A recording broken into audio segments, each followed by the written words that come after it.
house that we were living in was built in 1946. Strange, weird things were happening from my grandfather all the way up to me. My grandfather, he was the first one to experience stuff. He was full-blooded Cherokee Indian, so he was all about the native, the tales. His first experience, he was in the Army. He would go outside, do the perimeter check, and he said one night when he was close to the alley, he saw this dog that didn't have a head, but you can hear it bark.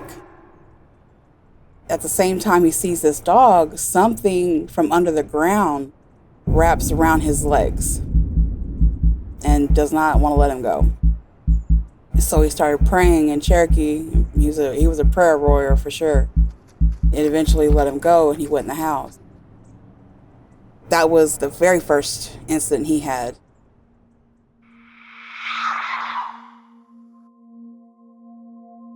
My aunt had a lot going on with her too.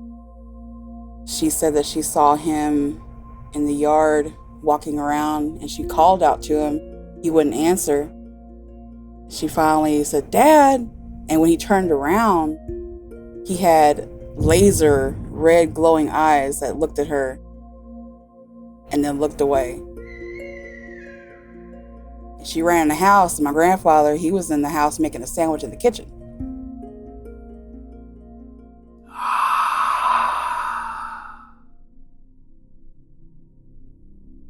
When my aunt was around 12 years old or so, it was about midnight or something like that. So it was dark, it was really late.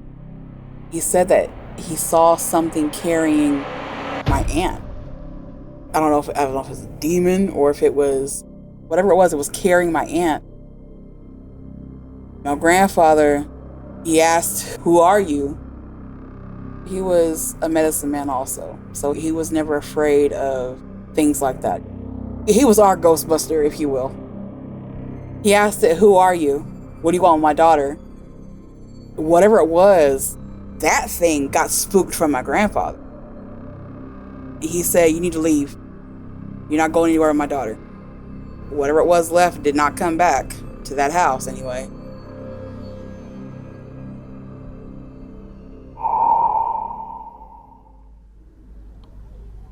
My grandmother, she used to work at a daycare center that was like down the street from the house. And my aunt, she would help her. One night she had sent my aunt back to the house to go get some extra towels and extra bibs to bring back to the daycare center. My mom was out with friends. My uncle was out with friends. The only person that was in the house was my aunt when she went there. She went to the room, was getting towels and bibs. When she looked up in the mirror, there was some tall thing standing behind her and put its hand on her shoulder. She said that the hand looked like it had very long talon-like nails. She couldn't move. She said it was really cold. She looked down and looked back in the mirror and it was gone. She tried to get out of the room. The door wouldn't open. Like it was locked, but from the outside. And there was a lock on the inside, but not on the outside. She heard my uncle come in and she thought that my uncle was playing tricks on her because that's what brothers do. He let her out and "I just got here. I don't know, child, I just got here." That was it for that night. She went back to the daycare center with my grandmother.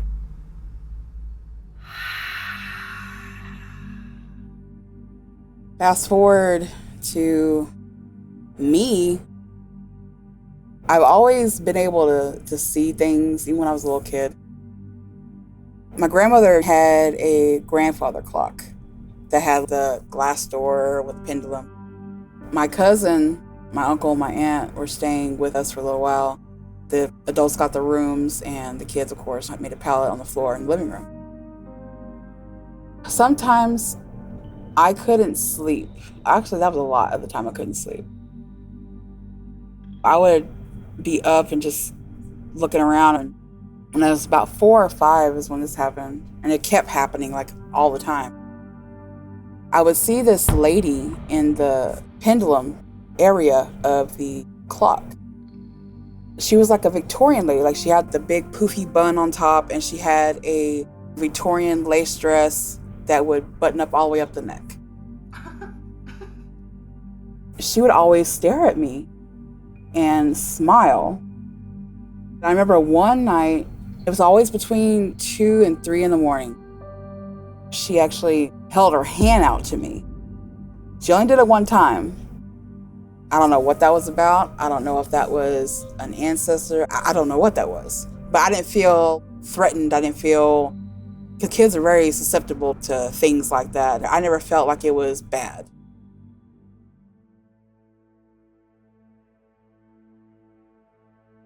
I was dating this person that apparently was very evil-spirited.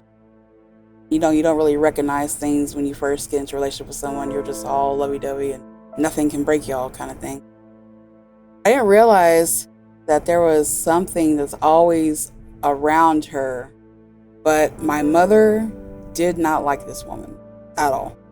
Didn't know why. She just knows that she did not like her.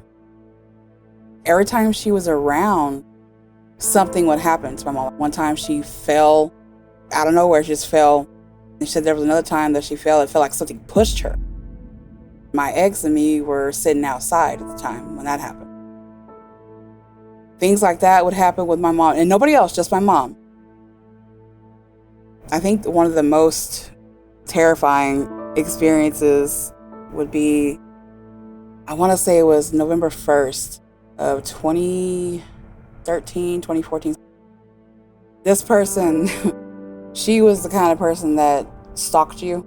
I didn't realize that this was going to be an issue. It apparently was.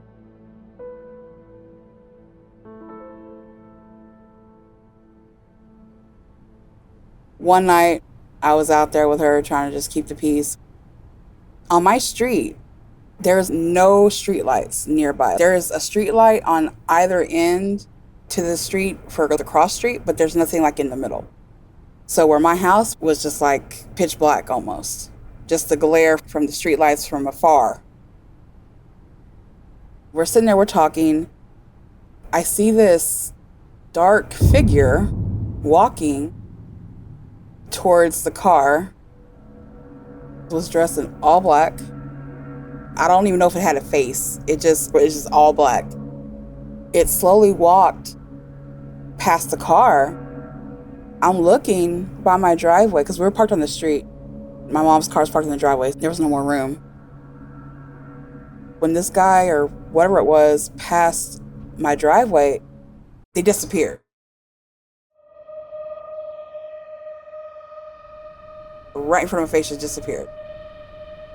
That freaked us both out, but it's like, okay, you know what? Things like this happen around my house all the time. Now, mind you, she drove a Nissan Sentra that was a 5-speed. So when you put a manual car in park, you normally put the emergency brake on. That car's not going nowhere. She was parked, had the emergency brake on. We were sitting there and just chilling and talking. All of a sudden, we feel this giant push on this car. The car moved from at least 10 to 15 feet forward. It's in park and the emergency brake's on. So what do? We get out. We get out of the car. We look on the ground with my phone flashlight, and there is a broken brick on the ground that has an upside down cross on it. We jetted to the 7-Eleven to get away from there. When we looked to the back of the car, on the bumper, like if something was underneath the car, pushing the car from the bumper. We drove back to my house, parked in the opposite direction. Now, we pulled up, everything that was on the ground was gone. The brick was gone. Both pieces of the brick was gone. It was like somebody sweeped it up. I don't know who. It was 2 a.m, but there was nothing on the ground.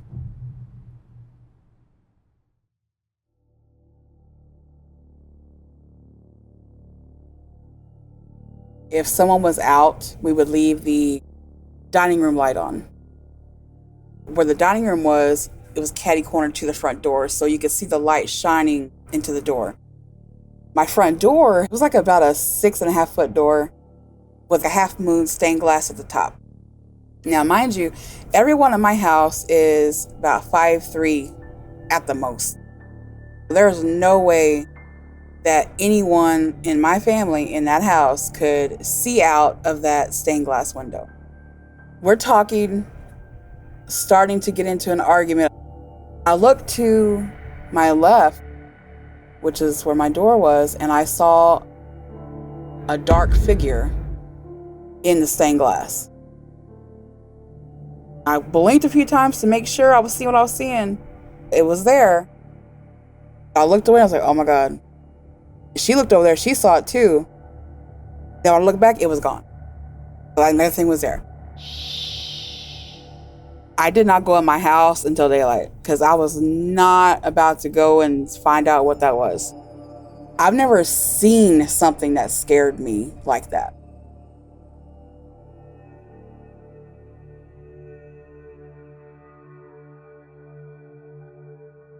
There were times when me and my aunt would be sitting on the couch. Now, mind you, this house, like I said, was built in 1946, so it didn't have central heat and air. It had a swamp cooler. It's the big thing that sits outside your house and you have it connected to a water hose, or you water it every few hours and it blows air, like with a manual fan. It was the winter time when this happened. Me and my aunt were sitting on the couch. We were watching TV. We heard something walking, crushing leaves by the water cooler. There was this very demonic growl. That happened outside that night, and then we moved to the other couch. There was also demonic growling behind the couch.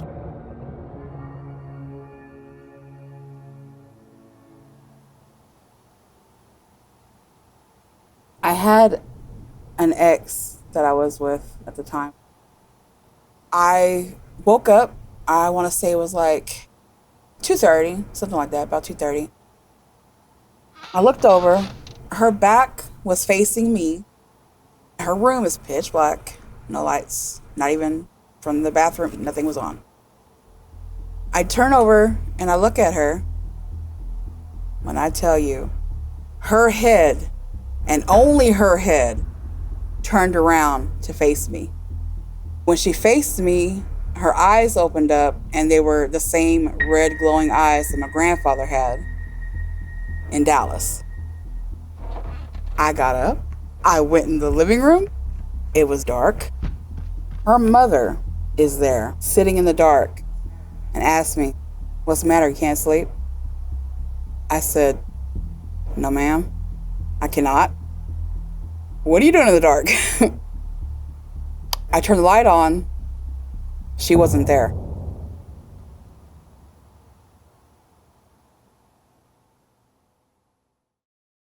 That was the last time that I spent the weekend over there. I never told her about that because I was afraid it would happen again. I don't know if that was a warning to save myself from something or if that was just something just to scare me. I have no clue. At that time, my grandfather, he was still living. I could talk to him about anything. So when something like that would happen, he was able to tell me things. He was telling me that particular incident with the glowing eyes, there's someone trying to keep you away from her. There's something that's not right. I don't know what it was. I don't know if the mom was doing something. I don't know. Because like I said, she was there in the living room, but when I turned the light on, she was gone.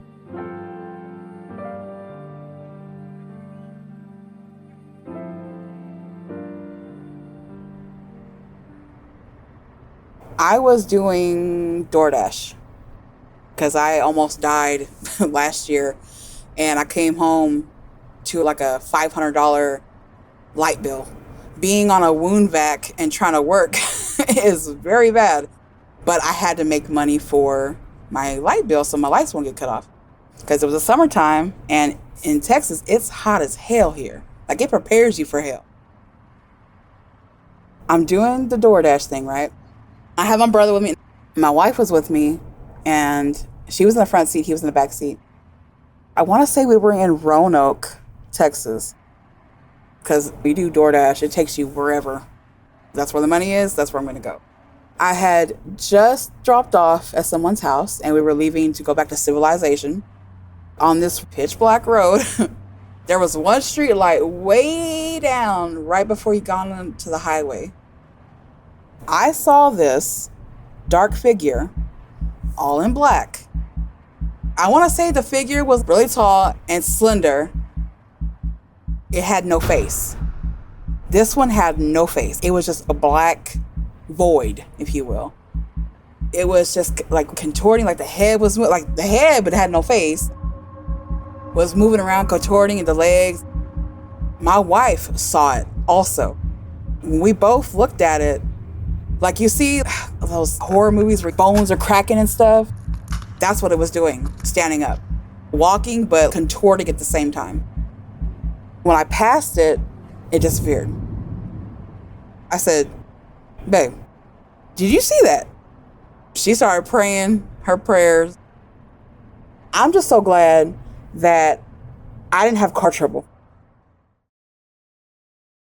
I think my grandfather gave me, along with God, of course, the gift of dreams, because I have dreams about things that are going to happen.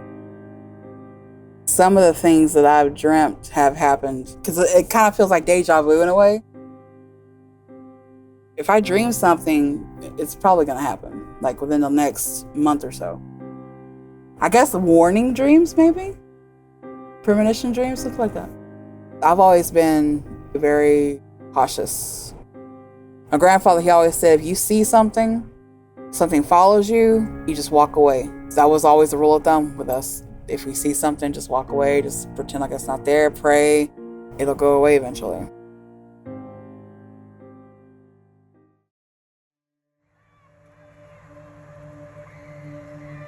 My grandfather, he raised me from 6 to 18, so I lived in the trailer park with him and my step-grandmother. That night, we were having a Halloween party. It was late. We decided to go for a walk on the Trinity River Bridge. Now, at that time, they had blew up half the bridge because they were repairing it. So there was like a giant space in between one end to the other. That night, we all decided to go out there, chill out for a little bit. It was like midnight. Where the bridge is, it's woods on both sides, like woods and the river. We're there, we hear something. We like, okay, we're leaving, we're going back. We started walking back, and all of a sudden you hear rustling in the bushes again. Then it moves to the other side, and it goes back to the other side, and it goes to the other side. We ran back to where the party was. Because, it was Halloween, it was the weekend. We were sitting outside at my friend's house, and all of a sudden, one of my other friends, freaked out. And he ran, made a beeline to the bushes. He stayed in there for a little bit. So my other friend went to go get him, and something happened to him in those bushes, because when my other friend had brought him out, he had to hold him up with his arm around his neck and hold him up and walk him back to the house. He had his head down while he was walking to the house.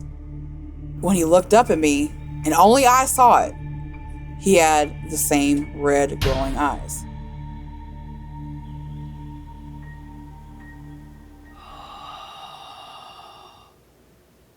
Fast forward a few hours later, everything calms down. My friend's window curtains was open. I took a picture of the boys sitting in front of the window.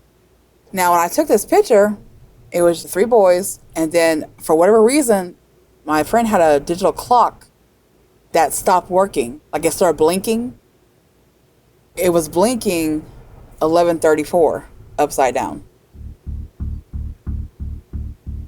1134 upside down spells hell. Okay? I take the picture. Everything's good.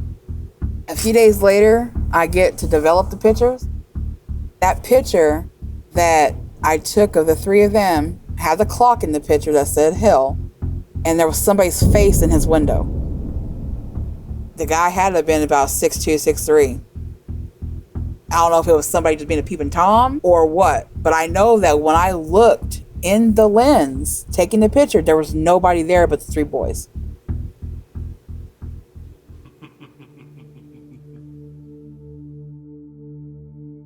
A couple died in our house.